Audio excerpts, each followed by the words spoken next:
For today's Yaad Gem, we travel to the sleepy fishing village of Port Royal to tour a jewel among the nation's heritage sites, Fort Charles. At its heyday, Fort Charles and the town were a formidable naval outpost for the British. Port Royal is renowned for its days of buccaneers when it was called the richest and wickedest city on the earth. It was the hub of Jamaica and headquarters for the pirates like Henry Morgan, who brought in much of the treasure they looted on the Spanish Main. Port Royal is also known for the destructive earthquake of 1692 that sent much of the town's structures and residents to the bottom of the harbor. The city was considered such a major prize that eventually there were 6 forts in the vicinity set to guard the entrance to Kingston Harbor. Fort Charles was the first and also the only one to survive the 1692 earthquake. Welcome to Fort Charles. And Fort Charles is a real Yaad Gem. I'm going to give you a tour. There are interesting features to view at Fort Charles. The museum is a well-curated treasure trove of artifacts with glassware and pottery to weaponry.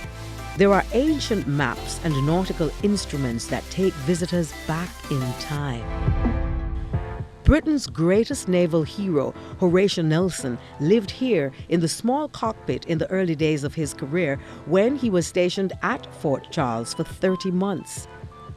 The raised platform, known as Nelson's quarterdeck, is where young Nelson would have kept watch for enemy ships. There is a tribute to his memory. A plaque on the wall of the King's Battery commemorates his time in Port Royal. The fort was first surrounded on 3 sides by the sea, but is now landlocked due to gradual silt deposit over the centuries. Looking at that mooring ring, they usually tied a ship onto that mooring ring because all this land was all covered with water. It was a sea around here. So then the ships usually sail across, and they would tie all those ships to that mooring ring that are attached to the front of the fort.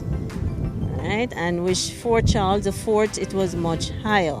Fort Charles sunk some 3¼ feet into the ground at the time of that 1692 earthquake. The Giddy House, built in 1888, is a popular attraction within the enclave.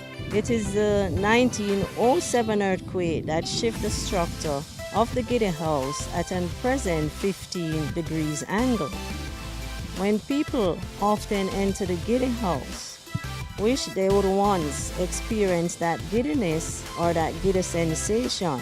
Because of how the Giddy House, it is tilted at an angle. The purpose of the Giddy House, it was once used to store artilleries in it. Gun, bullet, rifles, gunpowder. A visit to Fort Charles enables one to step back into another time by viewing the interesting exhibits and walking the same passages where Britain's sailors and officers served. The site is a living memorial to the glory of the British Admiralty and a significant part of Jamaica's rich heritage. Today's Yaad Gem is Fort Charles. Maybe you should take a visit.